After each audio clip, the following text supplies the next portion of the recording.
Welcome to Pefa Syokimau, the home of success. My name is Bishop Paul Munyeri, and today I want to bring you the Word of God on the important topic of dealing with discouragement. I know we are living at a time during the coronavirus situation, and many people in one way or the other can easily be discouraged.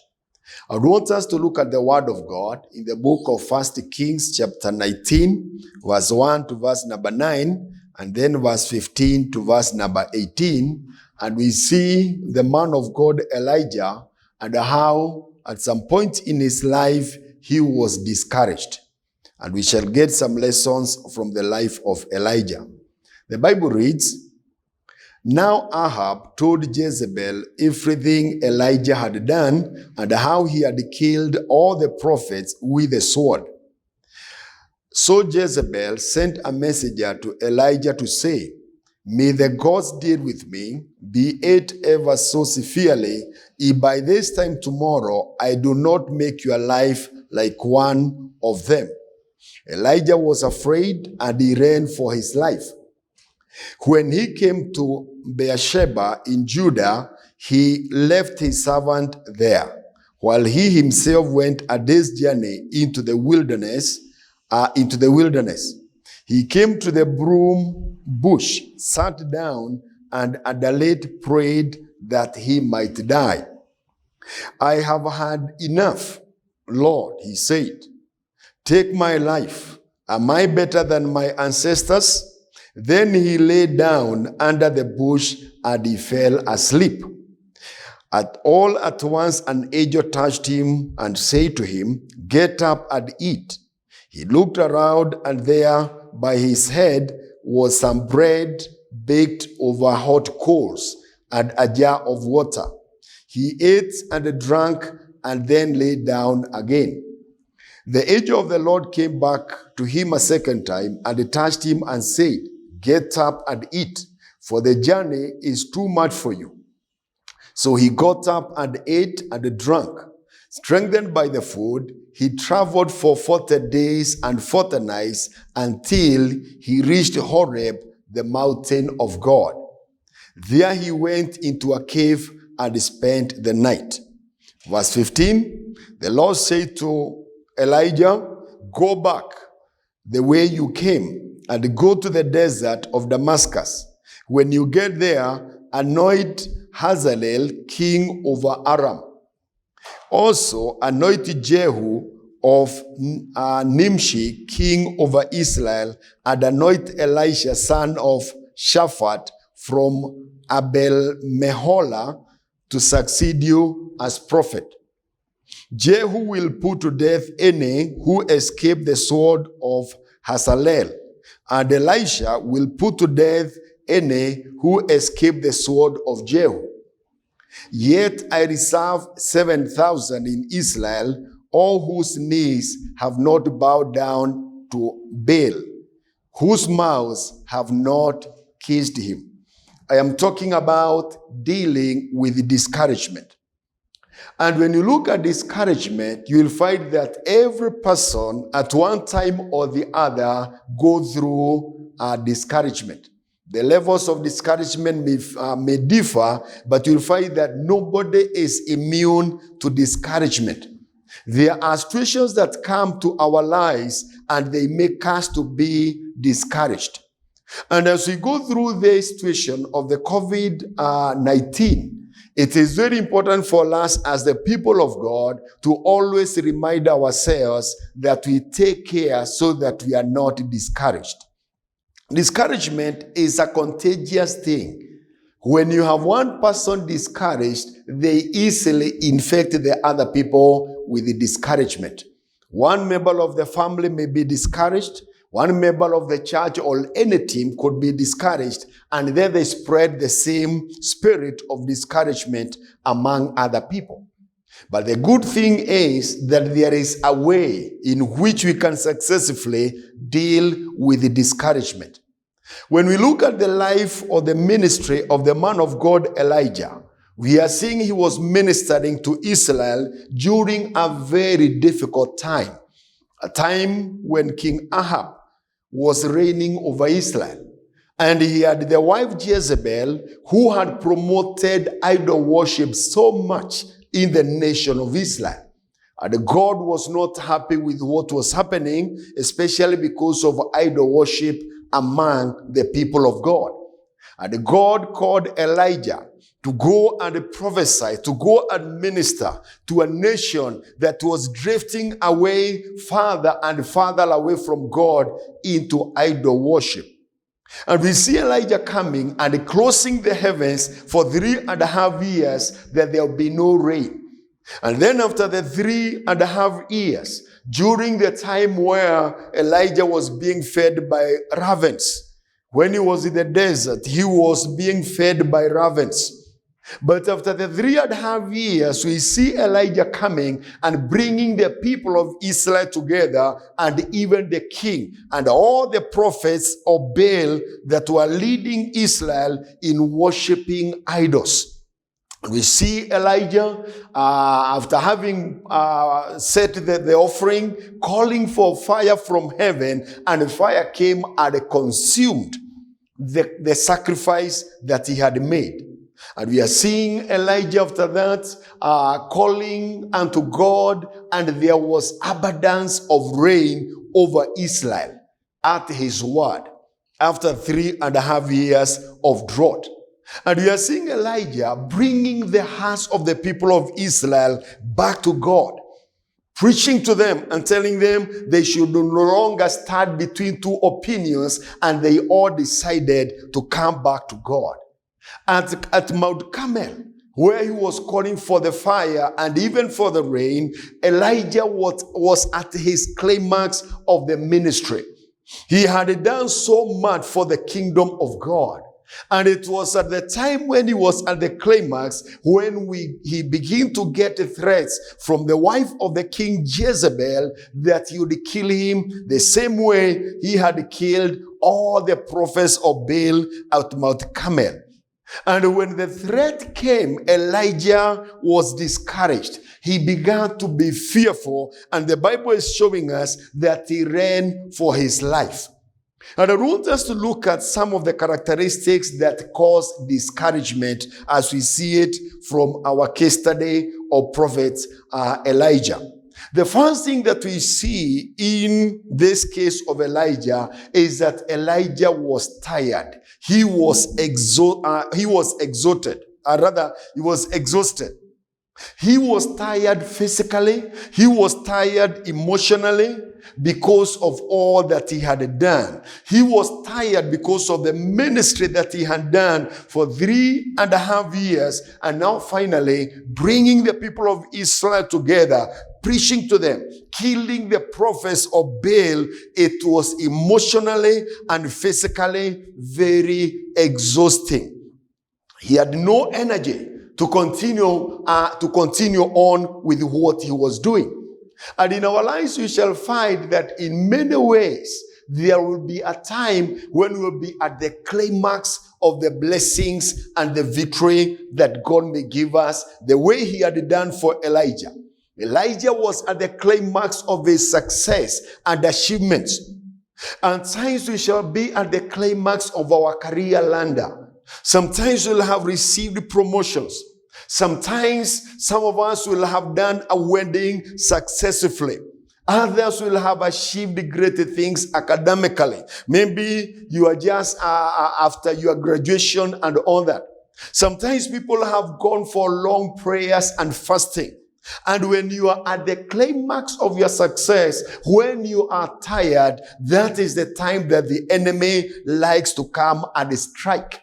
When Elijah was enjoying all that victory, when he was tired, that was the time that the enemy struck. The number two characteristic that we see of the things that cause discouragement is naivety. We see that Elijah, though a very strong or powerful man of God, he was naive in the way he was approaching this situation. It is like Elijah expected that after he had killed all the prophets of Baal, and because of the victory that he handed over the land of Israel at Mount Carmel, it is like he was expecting in a way that no any other problem would arise. He thought now he had cleared with all the problems, and it's like he was not expecting any other problem. And this is what sometimes will happen in our lives. We look at achieving some things, and in a way we think that after we have achieved this or the other, it's like life now will be very smooth. Many people will keep on saying that if only I could get that job, if only I could get married, if only I could pass that exam, if only I would get that degree or that master's degree, if only I could be in that or that, this or that position, if I could own my own home, I would be so happy. And little do we know that even after we have achieved whatever we may achieve, that the life will not necessarily be very smooth. Sometimes we are so naive to think that after we have achieved this or the other, that somehow maybe we'll be very happy or now things will be very smooth. Elijah was expecting that after he had killed all the prophets of Baal, that now life would be very smooth for him. But little did he know that that was just one of the steps or one of the stages of success in his life. Then the number three thing that we see from Elijah's example is the issue of avoiding responsibility. Elijah, when he was threatened, he felt afraid and he ran away. He ran from Jezebel and he ran away from responsibility. Many a time when things come, when we are threatened, when challenges come, sometimes we may be tempted to run away from responsibility. He was running for his life. He withdrew emotionally and even physically, and he ran away from responsibility. He was supposed to take responsibility. He was supposed to look for a solution. Yes, there is challenge. Yes, there is a problem. But as a man of God, he was supposed to take responsibility and look for a solution. In our lives, when situations come, when there are things that come that maybe we do not expect, things that are not necessarily good to us, we are supposed to look for a solution, not to quit or run away. The number four thing that we see is that Elijah had a faulty thinking. He began to desire to die. He began to quit, and he is telling God, God, I am not better than my fathers. Can you take my life? Elijah reached a point where even his thinking and the way he was looking at things was not the right way. He was seeing as if there was no hope. And many a time, people get discouraged when they allow themselves to think in a faulty way where they see as if there is no hope. And then the other thing that we see is faulty comparison. He began to compare himself with his fathers. And he began to say that I am not better than my ancestors. He began to see as if the situation of his ancestors was even better than his own. And in a way, you begin to see that even his self-esteem, his self-image was going down. He was seeing as if he was so disadvantaged. And he began to see as if nothing could work out because of comparing himself with other people.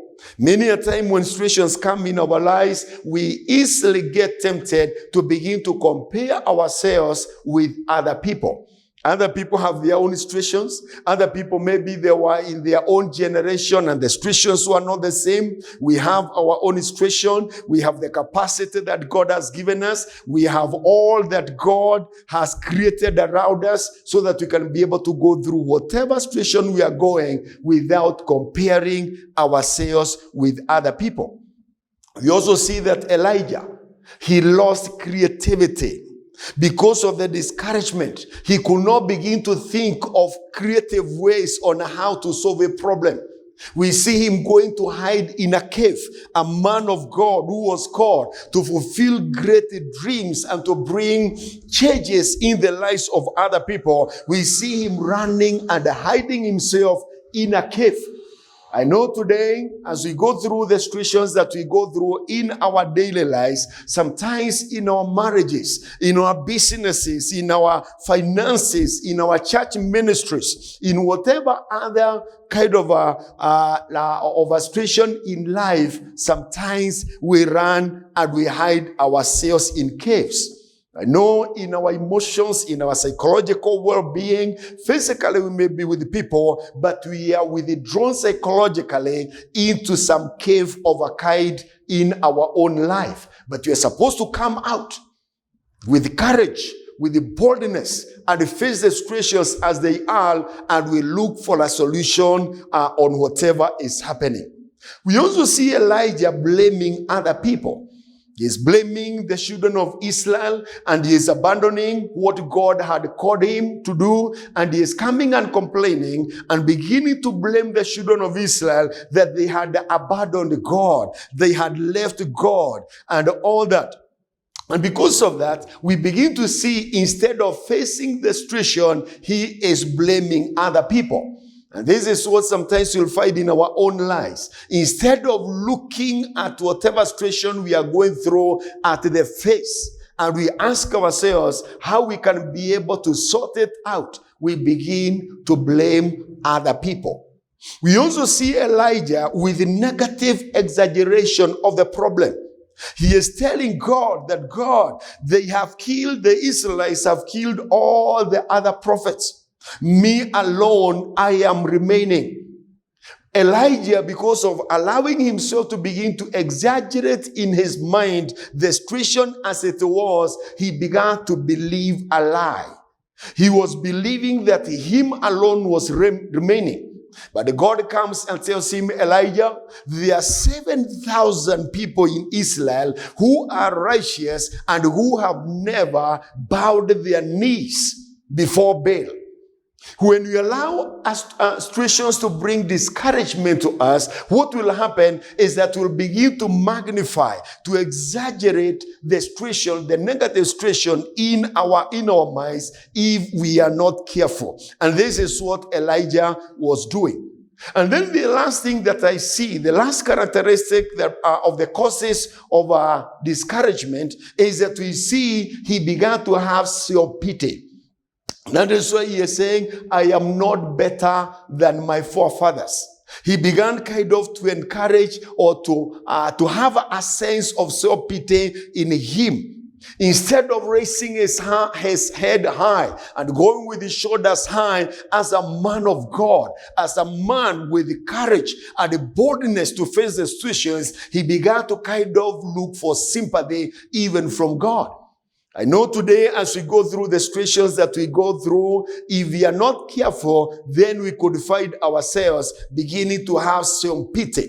And then we see the word of God coming to Elijah and tells him, wake up and eat. He was given physical refreshments because he had gone through a lot of physical exhaustion. When we have done all that we do, it may be necessary sometimes to be taking some days off so that we can rest and even we refresh ourselves through food. And then God is telling him, look up, so that he could be able to receive the visions and to hear the voice of God. And we begin to see God coming to visit him. And then God in verse 16 is telling him, go and anoint Elisha.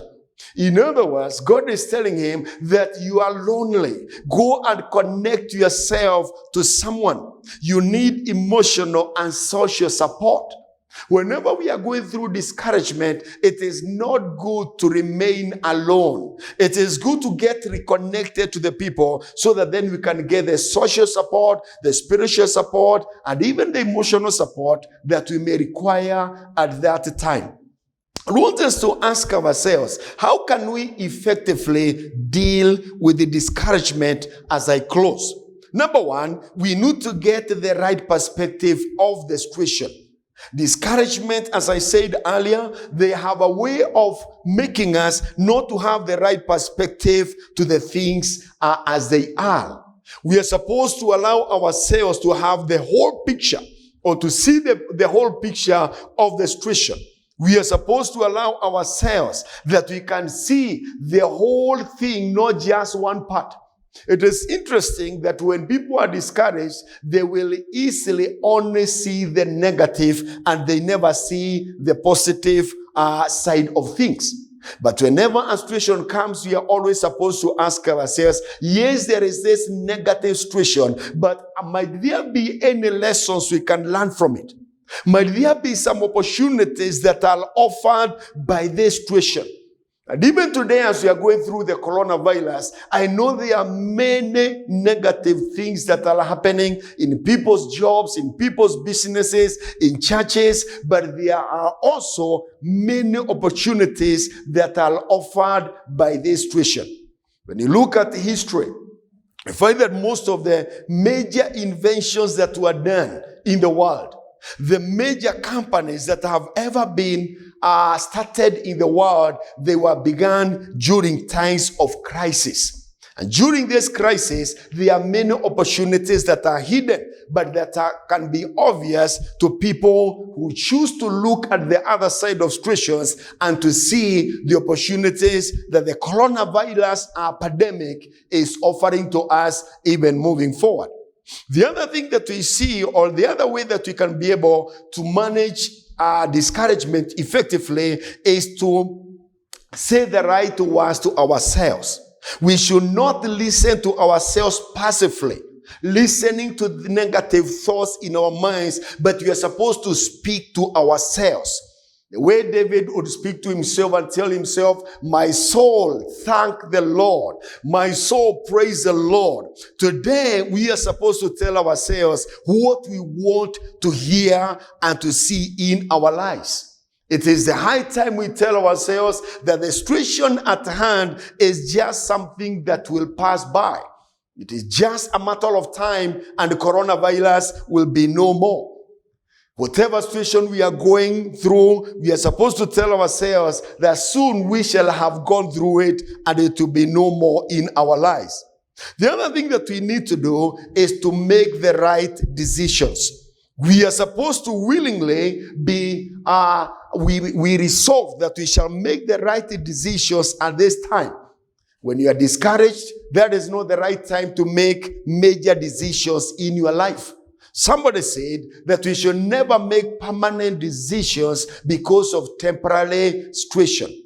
And so when we are down, we should always make sure that we do not make major decisions. Because sometimes we make major decisions when we are down and we kind of forget that very soon we shall be up on the mountain.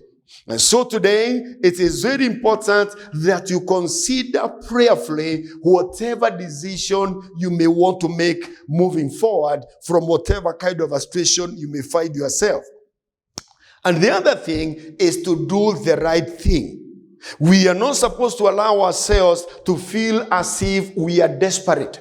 We should not be tempted to feel as if that we despair of all life and the other things that go with it. But we are supposed to look at life and whatever situations we are going through in the light of the Word of God, in the light of the right perspective of the situation, and we do the right thing. This is not the time to take shortcuts. This is not the light to find ourselves backsliding. This is not the time we find ourselves failing in our prayer, failing in our study of the Word of God. This is not the right time to begin stopping to do the right things that we are supposed to be doing. But this is the right time now where we can tell ourselves that we must do the right thing. We must follow our own convictions. We must follow our values. This is a time to ensure that we do the right thing in spite of the situation that is there. And as I close in summary, what we are saying is that discouragement comes to all people. Nobody is immune to discouragement. Sometimes because of the exhaustion of physically or even emotionally. Sometimes because of naivety, kind of. It's like we not expect some things to happen to us. And when they happen, then they affect us very badly. But again, as we have said, there are effective ways on how we can be able to deal with the discouragement. We must make sure that we have the right perspective about the situation. We must tell ourselves the right words. We must speak to our own selves in the right way. We must make the right decisions. And also, we must keep our values because we know that God is together with us. And so as we finish, I want us to pray as we believe God that He is going to bring a change in our lives and also to give us the capacity to be able to go through this situation or whatever situation we are going through successfully to the glory of God. Let us pray together. Our Father and our God, we want to thank you so much that you never forsake us. You never leave us, oh God. Even when discouraging situations come to your people, Father, you are always together with us. I want to pray for my viewer today that whatever situation he or she could be going through, the Lord will give them the strength to be able to stand. That Father, during this time, you are going to give them the strength. You are going to give them your anointing. The grace of God shall rest upon them, oh God. That Father, in whatever situation they are in, you'll be able to take them through successfully, all to your glory and to your honor, oh God. There are many that have been affected, Lord, in their marriages, in their families, in their finances, in their ministries. Lord, many churches have been affected, especially during this coronavirus pandemic. But Lord, how we pray that in the name of Jesus, you are going to come through for your people and to give us a solution. Lord, we thank you for every viewer, wherever they are. May you bless them together with their loved ones, all to the glory and to the honor of your name. Father, we thank you and we bless you. In Jesus' mighty name we pray. And all of us say amen. Wherever you are, say amen. Thank you for viewing, and may the Lord continue to bless you as we are talking about dealing with the discouragement. My name again is Bishop Paul Munyere. May the Lord bless you. Shalom. Until next time, stay safe and God bless you. Amen.